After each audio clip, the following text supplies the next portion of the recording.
Hey again, everybody. This is Ed with another episode of Call Me Mr. Broadstreet. So sorry I've been away a little bit with family obligations, holidays, and all that sort of thing. But I am back, so we'll continue with reviews, with different things.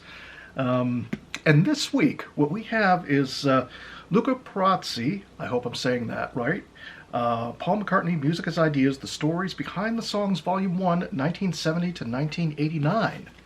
So right here is what we have, this book here. And naturally I'll be popping up a few photos prior as well, but just to give kind of a walkthrough through the book.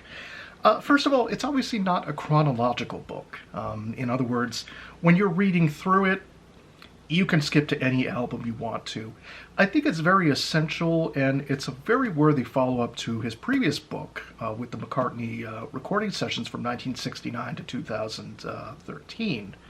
So with this particular book, I think I've seen him interviewed on different other shows as well, and I think the idea is obviously to update that, to kind of break down a little bit more, maybe add a little bit more information, which I think is a good thing. It acts as a nice sequel.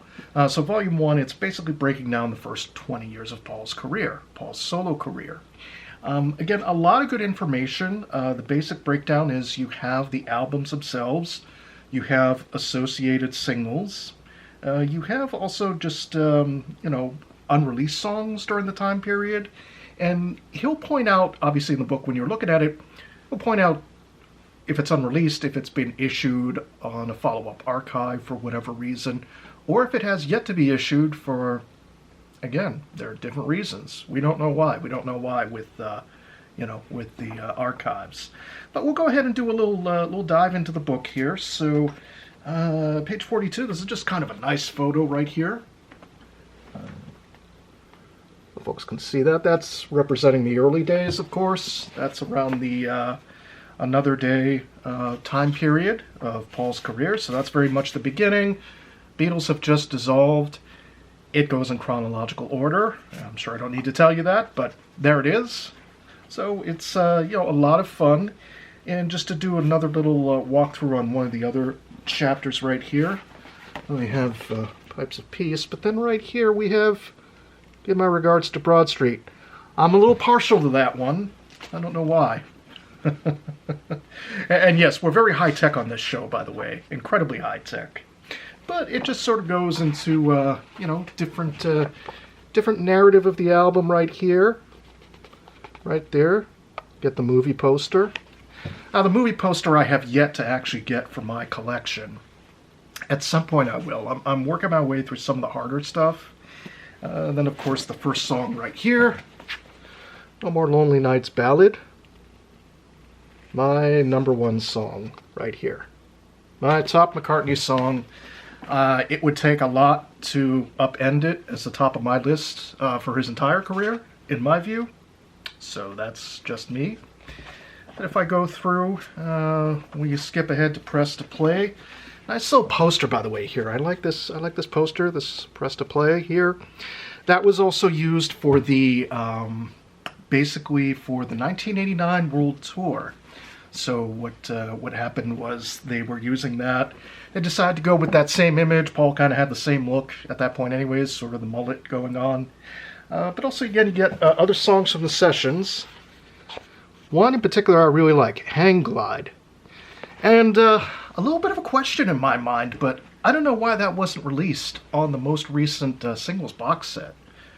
Great instrumental. Very 80s sounding, co-written with Paul McCartney and Eric Stewart. It probably veers a little bit more into Peter Gabriel territory, if I'm really thinking about it, if I'm picking something from about that time period. Again, great instrumental. Why was it not officially released, at least on either compact disc or onto digital format?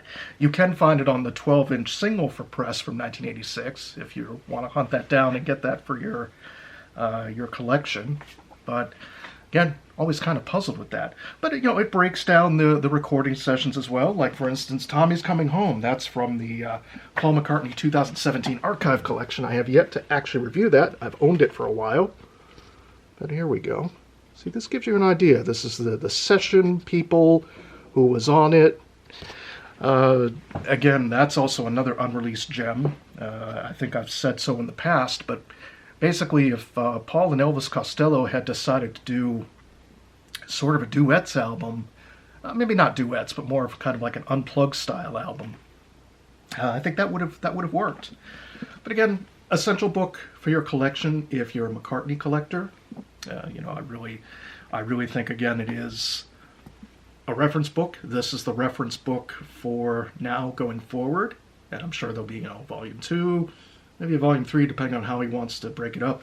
But yeah, you can see it next to me. It's definitely got a good bit of weight to it. It's definitely got quite a few pages, over 500 pages actually. If I do a quick count, 516 pages. So you ever want to decide to do a deeper dive into some of the music, the production aspect of it, who played on what song, when it was released, things like that, I can highly recommend this. So I hope everybody's enjoying the channel. Again, just please make sure to give a thumbs up, like, and subscribe. And I'll see everybody in the next review. So definitely got some good stuff coming along, and other good news to share. So until then, I'll see everybody in the next review. Take it easy.